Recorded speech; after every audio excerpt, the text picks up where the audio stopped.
tuguhaye ikaze nanone ku isengesho ribohora official. Imana amahoro igumugisha. Uyu munsi tuje mu isengesho ryo gusengera intambwe zawe.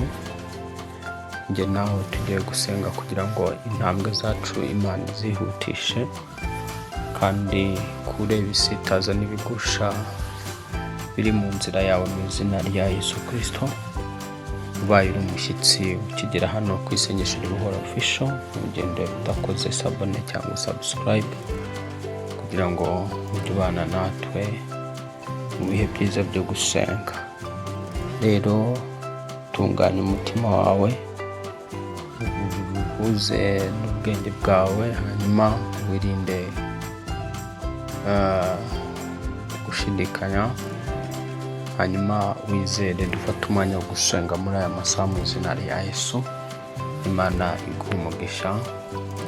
Tugiye gusengera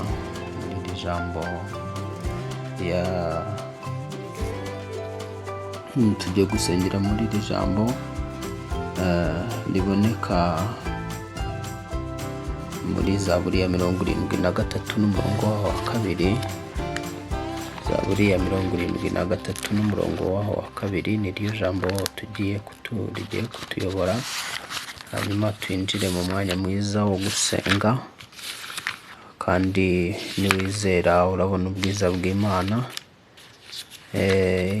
Gusenga n'umuyoboro Imana yatushyiriyeho tugomba gucishamwo ibibazo byacu tukawuboneramo n'ibisubizo. Imana yaravuze ngo musabe muzahabwa, mushake muzabona, mukomange muzakingurirwa. Niba nawe uri umwe mu babajwe no kudindira kwawe, ukaba wabajwe nuko intambwe zawe zidakomezwa, wateye intambwe y'aka business karimo karanyerera, urabona kagiye guhirima burundu, wateye intambwe y'urushako wubaka urugo, none urabona urugo wapi kabisa, isaha rwagusenyuka na Satani arimo yararwanyije iyo ntambwe y'urugo wubatse. Wateye intambwe y'agakiza, winjira mu gakiza, ushaka guhinduka rwose, ariko urabona urimo uragenda unyerera ku manywa na nijoro. Tugiye gusenga kugira ngo Imana ikomereze intambwe mu gakiza mu izina rya Yesu wari wateye. Buri ntambwe yose wateye mu buzima ikarwanwa, tugiye gusenga Imana kugira ngo Imana iyikomeze. Imana yikomeze cyane. Ijambo ry'Imana riravuga ngo ni ukuri Imana igira neza, Abisiraheli bafite imitima iboneye, ariko jyewe ibirenge byanjye byari bugufi bwo guhananuka, intambwe zanjye zari zishigaje hato zikanyerera. Kuko urumvira ijambo ukuntu rikubwira, navuga ngo ariko ngo ni ukuri Imana igirira neza Abisiraheli bafite imitima iboneye, ariko jyewe ibirenge byanjye byari bugufi bwo guhanuka, intambwe zanjye zari zisigaje hato zikanyerera. Birashoboka ukabona hari ibintu byawubona kabisa, intambwe wateye isa nk'ishaka kunyerera ngo uva aho wari uri. Ubwami bw'umwijima ntabwo buba bwifuza gutera imbere k'umuntu, ntabwo buba bwifuza impinduka ziza mu buzima bw'umuntu nziza. Kandi kenshi na kenshi iyo abarozi bashaka kudiringa n'intambwe z'umuntu, ni ya marozi y'ibitegano. Ni uko umuntu yacunga ahantu wakandagiye, agatwara ubutaka, agafunga intambwe zawe. Icyo gihe uzajya urwana no kugira ngo uve aho uri ubone biri kwanga. Uzajya urwana no kugira ngo utere intambwe, nujya uvuga uti reka nzigama udufaranga, n'utuzigama usange havutse ikibazo. Umwanzi kuko yabonye ko wateye intambwe yo kuzigama, wateje ikibazo gituma tuvaho. Urumva nyine abakuje gutera intambwe. Ariko tugiye gusenga kugira ngo intambwe zacu Imana izikomeze, ikureho ubunyerere, gutunganyiriza inzira mu izina rya Yesu. Kandi Uwiteka ari we uyobora intambwe zawe. Imigani 16:9 niyo mirongo. Imigani 16:9 reka naho twasome mbere yuko dukomeza, mbere yuko twinjira mu mwanya mwiza wo gusenga. Imigani 16:9 handitse ngo umutima w'umuntu utekereza urugendo, ariko Uwiteka niwe uyobora intambwe ze. Tugiye gusengana nawe kugira ngo Imana iyobore intambwe zacu, iyobore urutambwe rwawe urwo wifuza gutera, uruyobore mu izina rya Yesu. Yesu, ubuzima n'urugendo, ubuzima n'urugendo rusozwa umuntu yavuye mu buzima nk'uko twabivuze. Rero sasa Imana ikora ikintu kidasanzwe ku buzima bwawe, igutunganyirize intambwe zawe rwose, nk'uko iri jambo rivuze. Umutima w'umuntu utekereza ku rugendo rwe, ngo ariko Uwiteka niwe uyobora intambwe ze. Ukeneye ko intambwe zawe ziyoborwa n'Imana mu izina rya Yesu, kugira ngo ubashe kwinjira mu masezerano y'Imana, kugira ngo ubashe kugera muri destination yawe. Samweli wa 2:22-7. Ubundi duhite dusenga, twinjira mu mwanya mwiza wo gusenga. Ngo intambwe zanjye yazaguriye inzira, ibirenge byanjye ntibyanyereye. Uwiteka intambwe zawe azagurira inzira mu izina rya Yesu. Ibirenge byawe byarimo biranyerera ntibikongere kunyerera ukundi. Tugiye rero gusenga buri bwoko bwose bw'amayeri Satani yakoresheje kugira ngo aheze intambwe zawe ahantu hamwe. Tugiye kubusenya mu izina rya Yesu Kristo, na buri burozi bwose bwaziritse intambwe zawe, na buri ntwaro yose Satani yambaje akoresha kugira ngo abohe intambwe zawe, tugiye kuyisenya mu izina rya Yesu. Data, mu izina rya Yesu Kristo wabambwe agapfa akazuka, aya ni amasaha uduhaye kugira ngo tube imbere yawe. Duciye bugufi munsi y'ibirenge byawe. Mbere y'ibindi byose tubanje gusaba imbabazi z'aho twacumuye, aho tutifashe neza, aho tutitwaye neza. Mwami, duhamagaye amaraso y'umwana w'Imana kuhagira imitima yacu, kuhagira ubugingo bwacu, kuhagira imyumvire n'imitekerereze yacu. Urubanza rw'ibyaha rudushiraho kano kanya mu izina rya Yesu Kristo. Ibirego byose Satani yaturega bihanagurwe n'amaraso y'umwana w'Imana, ariyo maraso Yesu Kristo yamenetse kugira ngo tubohoke, yamenetse kugira ngo tubabarirwe, yamenetse kugira ngo dukurweho ibyaha byose, kuko ijambo rivuga yuko hahirwa ababariwe ibicumuro byabo, ibyaha byabo bigatwikirwa. Mwami Yesu Kristo, turasaba kugira ngo ibyaha byacu bitwikirwe, ibicumuro byacu bikurweho kano kanya mu izina rya Yesu, umwana w'Imana nzima. Uwiteka muremyi w'ijuru n'isi, muremyi w'amahanga, muremyi w'ibihugu, muremyi w'ishyanga, muremyi w'abakomeye n'aboroheje, muremyi w'isi n'ijuru n'ibirimo byose. Uwiteka Mana y'ukuri, Mana yumva gusenga, tuje imbere y'amaso yawe twinginga cyane kugira ngo ubuntu bwawe bwururuke kuri twe, imbabazi zawe zururuke kuri twe mu izina rya Yesu Kristo risumba amazina yose. Wowe watuzanye hano mu isi, kandi muri uku kutuzana hano mu isi ukaba dufite umugambi mugari munini cyane. Ijambo ryatubwiye yuko ibyo dutekerezaho ari iby'igiciro, twabasha kubibara biruta ubwinshi umusenyi wo ku nyanja. Niyo mpamvu turi imbere y'amaso yawe dusaba kugira ngo Mwami, masaha nk'aya wongere gufohora intambwe z'abantu bawe, intambwe Satani yaziritse, intambwe abarozi bafunze mu izina rya Yesu Kristo, bazifungishije uburozi n'ubukonikoni bwabo. Ndasenze kugira ngo izi ntambwe zibohoke mu izina rya Yesu Kristo. Uhereye ku ntambwe yanjye, imbaraga zawe zibohora intambwe zose. Mwami, zigomba kwinjira mu bwiza bwawe, tugomba kwinjira mu masezerano, tugomba kwinjira mu byo watuvuzeho, tugomba gutera intambwe zigana muri destiny zacu mu izina rya Yesu Kristo. Mu isi y'umwijima, buri imbaraga zose zirondora kandi zigenza intambwe z'abantu bawe, intambwe z'uyu muntu, intambwe yanjye bwite, ndatura kugira ngo muka umuntu wese ugenza intambwe yanjye aho yahereye hose, ugenza intambwe y'abantu bisengesho ribohora official, agakurikirana intambwe zabo, agakurikirana ibirenge byabo, agafatira ibirenge byabo. Ndatura kugira ngo izo imbaraga umuriro w'Imana uzitwike katika jina la Yesu watsinze urupfu n'ikuzimu. ijambo rivuga yuko nta ntwaro bacuriye kuturwanya izagira ikidutora rwose, kandi ururimi rwose ruzahagurukira kutuburanya tuzarutsinda, kuko ari umurage w'abagaragu b'Uwiteka. Aka kanya Mwami duhagaze mu murage w'icyo waduhaye mu izina rya Yesu Kristo. Ndatura kugira ngo buri wese Mwami wo kwisengesho ribohora intambwe yiwe iziritswe, intambwe yo kubaka umuryango, wazirikiwe intambwe yo kubaka urugo, wazirikiwe intambwe y'urubyaro, wazirikiwe intambwe y'iterambere mu by'ubutunzi, wazirikiwe intambwe mu izina rya Yesu Kristo mu by'agakiza, agahora agwirirana kujya imbere bikaba byaranze mu izina rya Yesu Kristo, bitewe n'uyu muntu umwanzi yaziritse intambwe ze. Ndatura kugira ngo no masaha iyi ntambwe y'umugabo ibohoke, iyi ntambwe y'umugabo Mwami ibifatiriye birekure kwa jina la Yesu Kristo, kwa jina la Yesu Kristo umwana w'Imana nzima. Ndohereza umuriro w'Imana ku birenge byawe no ku ntambwe zawe, utwika ibintu byose byari bifatira ibirenge byawe katika jina la Yesu Kristo umwana w'Imana nzima. Mu isi y'umwuka buri muhango wakozwe, buri mugenzo wakozwe mu buryo buri satanike, mu buryo bw'ubupfumu, mu buryo bw'uburozi, mu buryo bw'umuvumo, ugakorerwa ibirenge byawe, ugakorerwa intambwe zawe. Ndatura ngo mugenzo wa kirozi, umugenzo wa gipagani usenywe kuri ibyo birenge byawe no ku ntambwe zawe mu izina rya Yesu Kristo.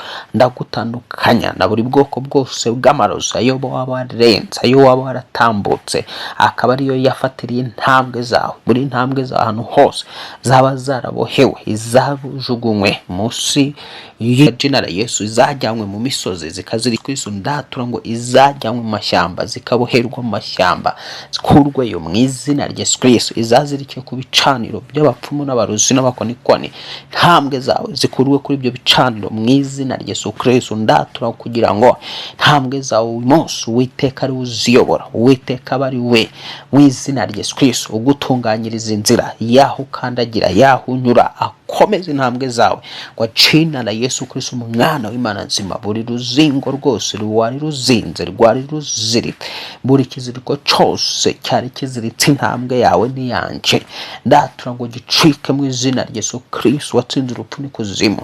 Abagenje intambwe zawe kugira ngo bazitere kunyerera, batume urugo rwawe rugwa, batume iterambere ryawe rivaho, batume business yawe ihirima katika jina la Yesu. Abagenje imirimo y'amaboko yawe, abagenje mu izina rya Yesu Kristo intambwe kuganisha muri destination yawe agashaka kuyisubiza inyuma, ndatura ngo mukakanya mu izina rya Yesu Kristo iyo ntambwe yawe ihambuke.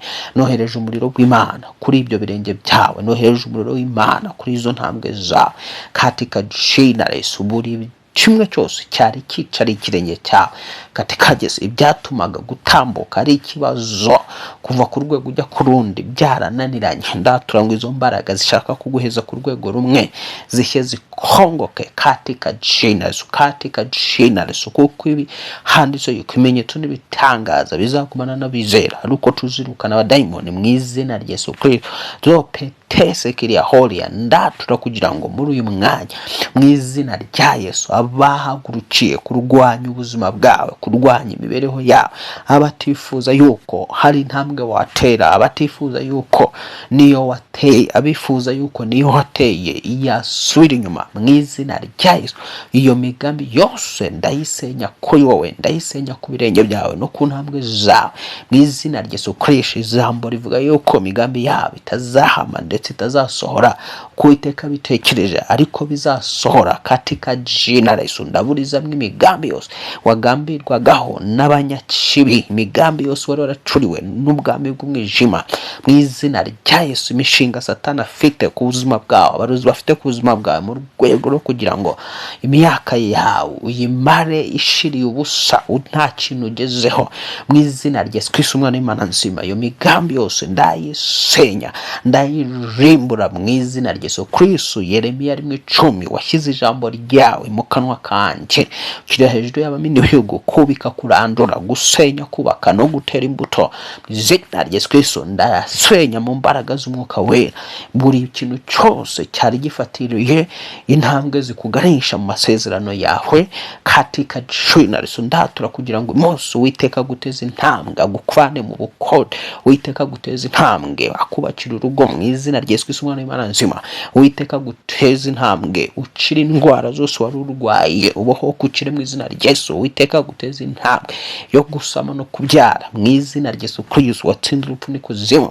Ndatura kugira ngo Uwiteka guteza intambwe mu izina rya Yesu Kristo yo kuva ku rwego ujya ku rundi mu mbaraga z'umwuka wera. Ndatura kugira ngo Uwiteka guteza intambwe yo kuzigama amafaranga mu izina rya Yesu Kristo kandi agenda gwira kuri konti yawe mu izina rya Yesu Kristo isumba amazina yose. Ndatura kugira ngo Uwiteka aguteze intambwe mu rubyaro rwawe, mu bana bawe, aguteze intambwe mu izina rya Yesu Kristo watsinze urupfu n'ikuzimu.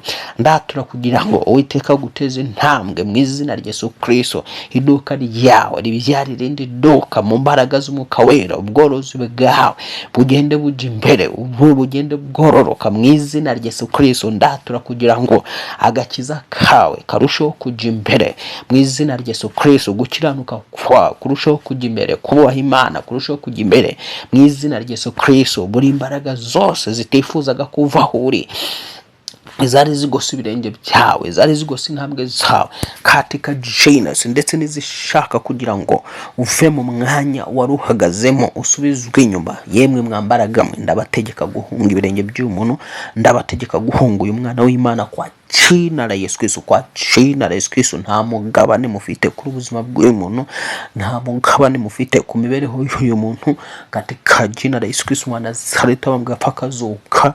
Ndatura kugira ngo mu izina rya Yesu watsinze urupfu n'ikuzimu, mu izina rya Yesu Kristo waje gukiza abari mu isi, mu izina rya Yesu Kristo waje kubohora abantu, mu izina rya Yesu Kristo wabaye impongano y'ibyaha byacu, y'ibyaha by'abemera umwami, by'abamwemera, by'abamwizeye mu izina rya Yesu Kristo. Ufite imbaraga zisumba imbaraga z'abazimu, iz'amagini, z'abadayimoni, z'abafurimasoni n'iz'abayiminati. Ndatura kugira ngo mu mbaraga zibonerwa muri Yesu Kristo ibirenge byawe byihutishwe, intambwe zawe zihutishwe mu izina rya Yesu Kristo. Intervention rapide yoherezwe kuri wowe katika jina la Yesu watsinze urupfu n'ikuzimu, kuko yihanganiye bikugerageza, kuko yihanganiye mu izina rya Yesu Kristo umwana w'Imana nzima. Ibihe byose waciyemo ntuyihakane Imana, ntutuke Imana mu izina rya Yesu Kristo. Ntuyoboke ibigirwamana, ntuyoboke izindi mana. Ndakwatura ubutabazi buvuye mu ijuru mu izina rya Yesu Kristo. Ndatura ngo marayika w'Uwiteka gutumweho gufata akaboko aho wari warananiwe kwikura, imbaraga z'Imana zihagukure mu izina rya Yesu Kristo. Aho wari warananiwe kwivana, imbaraga z'Imana zihakuvane mu izina rya Yesu Kristo. Urwo ruziga wari warazitiwemo katika jina la Yesu Kristo umwana w'Imana nzima, Uwiteka kuvane muri urwo ruziga mu izina rya Yesu Kristo. Uwiteka kuvane muri urwo ruzitiro, urwo ruzitiro. Ndatura ngo Uwiteka rukuvanemo mu izina rya Yesu Kristo. Akwihutisha winjire mu isezerano ry'iby'Imana avuganye nawe mu izina rya Yesu. Uwiteka kwihutisha, kwicaze mu mugisha wawe, kwicaze katika jina la Yesu Kristo mu ntebe yawe. Wongere gutezwa intambwe ifatika, wongere gutezwa intambwe igaragara, kandi intambwe Uwiteka guteje ayikomeze mu buzima bwawe mu izina rya Yesu Kristo. Ayikomeze mu buzima bwawe mu mbaraga z'umwuka wera. Murakoze Mana mu izina rya Yesu Kristo. Ngaho senga uvuge uti Mana Data mu izina rya Yesu Kristo, ciye bugufi imbere y'amaso yawe. Ndasaba kugira ngo uhereye uyu munsi wa none intambwe yanjye ntizongere guhezwa mu ahantu hamwe mu izina rya Yesu. Ibyatumaga intambwe zanjye zitihuta bicike biveho mu izina rya Yesu. Umuriro w'Imana ubitwike, umuriro w'Imana ubikongore.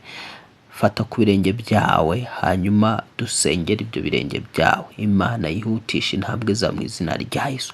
Vuga uti mu izina rya Yesu Kristo, buri mutego wose wari warateze ibirenge byanjye ugatega intambwe zanjye, ugatuma intambwe zanjye zitavaho ziri, kwa jina la Yesu uyu mutego ndawusenya mu mbaraga z'umwuka wera. Niba hari ibirozi narenze, amarozi natambutse agafata intambwe zanjye, ndayatwika, ndayarimbura mu izina rya Yesu Kristo. Abamugapfa akazuka. Niba hari socks, niba hari urukweto, niba hari butaka bwaho nakandagiye, abana bo mu mwijima bafashe bakabuheraho bafunga intambwe zanjye nitandukanyije n'ibyo baba barakoreye ibirenge byanjye byose mu izina rya Yesu Kristo, nitandukanyije n'ibyo baba barakoreye intambwe zanjye zose mu izina rya Yesu Kristo. Ntatura yuko intambwe zanjye zirabohotse mu izina rya Yesu Kristo kandi zikomejwe n'Imana ihoraho. Data ndagushimira ko ukomeje intambwe zanjye, ndagushimira ko ukandagije intambwe zanjye ku rutare kugira ngo zitazongera kunyerera ukundi. Ndagushimiye yuko ukomereje intambwe zanjye mu izina rya Yesu Kristo umwana w'Imana nzima, ku rwego ku cyiciro unjyanyeho cy'imibereho, ku cyiciro unjyanyeho cy'ubuzima. Imbaraga zari zaranze ko natera intambwe y'impinduka mu mibereho ndazivoma mu izina rya Yesu Kristo, ndazitwika mu izina rya Yesu Kristo. Uhereye umunsi wa none reka Uwiteka aguteza intambwe ikomeye cyane mu by'imibereho, aguteza intambwe ikomeye cyane mu by'agakiza, aguteza intambwe ikomeye cyane mu by'ubuzima bwa hano mu isi ndetse no mu byo mu mwuka. Ntukongere gucererezwa no kudindizwa, menaguye imbaraga zose zakudindizaga zikagucerereza. Umuriro w'Imana uzitwike, umuriro w'Imana uzikongore katika jina la Yesu watsinze urupfu n'ikuzimu. Urakoze Mwami, tuguhaye amashimwe, tuguhaye icyubahiro. Ngaho reka abantu bawe ubereke kugira neza kwawe, ubinjize mu mashimwe. Intambwe z'abantu ntizongere guteba katika jina la Yesu. Nibirukanka Mwami ntibagasitare, ndatura kugira ngo Mwami niba ngombwa ko uyu muntu yirukanka yinjira mu isezerano rye, yirukanka yinjira mu iterambere ridasanzwe ryo mu mwuka n'umubiri, mu by'urinde intambwe ze ntizikongere gusitara mu izina rya Yesu Kristo. Reka ibyari bisitaza byari biri imbere y'uyu muntu, byari biri mu mikorere y'uyu muntu, ibisitaza byari biri katika jina mu mibereho y'uyu muntu, ibisitaza byari biri mu kazi k'uyu muntu, ibisitaza byari biri mu rugo rw'uyu muntu, ibisitaza byari biri mu muhamagaro w'uyu muntu, ibisitaza byari biri katika jina la Yesu. Umuryango w'uyu muntu ndatura ngo bitwikwe n'umuriro w'Imana mu izina rya Yesu Kristo. Ndatura ngo bitwikwe n'umuriro w'Imana mu izina rya Yesu Kristo watsinze urupfu n'ikuzimu. Buri gahigo kose kari karahizwe na Satani n'abadayimoni kubw'intambwe z'uyu muntu, Satani yaravuze ko uyu muntu ntacyo azimarira, ntacyo azigezaho. Kwa jina Yesu ndatura ngo ibyo umwanzi yari yaravuze kuri uyu muntu, imbaraga zawe zobesenye ndabihinyuza, ndabihanaguza amaraso Yesu Kristo. Ndatura ngo amaraso Yesu Kristo ahanagure mu izina rya Yesu Kristo ibibi byose ndetse n'ibyahigiwe byose ku buzima bw'uyu muntu. Uyu muntu ubuzima bwe bujya imbere, imibereho yijya imbere. Kwa jina Yesu kudindira kose no gukererezwa k'uyu muntu bivanwe n'imbaraga z'Imana. Uwiteka tuma marayika afata ukuboko uyu mukobwa, afata ukuboko uyu mama, afata ukuboko uyu mukecuru, afata ukuboko uno musore, afata ukuboko uyu muntu Mwami uri hano ku isengesho ribohora official. Tuma marayika amufata ukuboko mu izina rya Yesu Kristo, amujye imbere mu izina rya Yesu Kristo. Tuma marayika wawe nanjye ubwanjye anjye imbere, afata ukuboko twese mu isengesho ribohora official. Marayika wawe mu izina rya Yesu Kristo atwinjize, kandagize, adukomereze intambwe z'ibyo watuvuzeho, adutureze intambwe ikomeye yo mu buzima no mu mibereho katika jina la Yesu Kristo, yo gutwara no gutegeka ibyo waturemeye. Dore ko waturemeye kugira ngo dutware ibyo waremye hano mu isi. Wa jina la Yesu reka rero duteze intambwe yo gutegeka, yo gutwara, kwigarurira ibyo waremye hano mu isi. Urakoze kuri Imana umva gusenga Mwami, amashimwe n'icyubahiro bikugarukire mu ijuru no mu isi. Ni mu izina ry'uwabambwe agapfa akazuka dusabye tukwize tudashidikanya ko marayika wawe yamanutse kuri buri wese wo muri twe, ko marayika wawe yamanutse kuri njyewe, yamanutse kuri aba bene data. Kwa jina abafashe ukuboko kandi abakandagije ku rutare, abakandagije mu migisha, abakandagije mu butunzi, mu rubyaro ndetse no muri buri kimwe cyose buri wese wo muri twe yari yaranyazwe. Urakoze kumva gusenga. Amashimwe n'icyubahiro kugarukire mu ijuru no mu isi. Mu izina ry'uwabambwe agapfa akazuka dusabye twizeye, amen. Amen. Amen. Amen. Imana iguhe umugisha, wizere ku Mwami Yesu abohoye ubuzima bwawe kandi abohoye izo ntambwe zawe. Uhabwe umugisha n'Imana ntugende udakoze subscribe niba wari utarayikora. Ubuntu bw'Imana bubane nawe.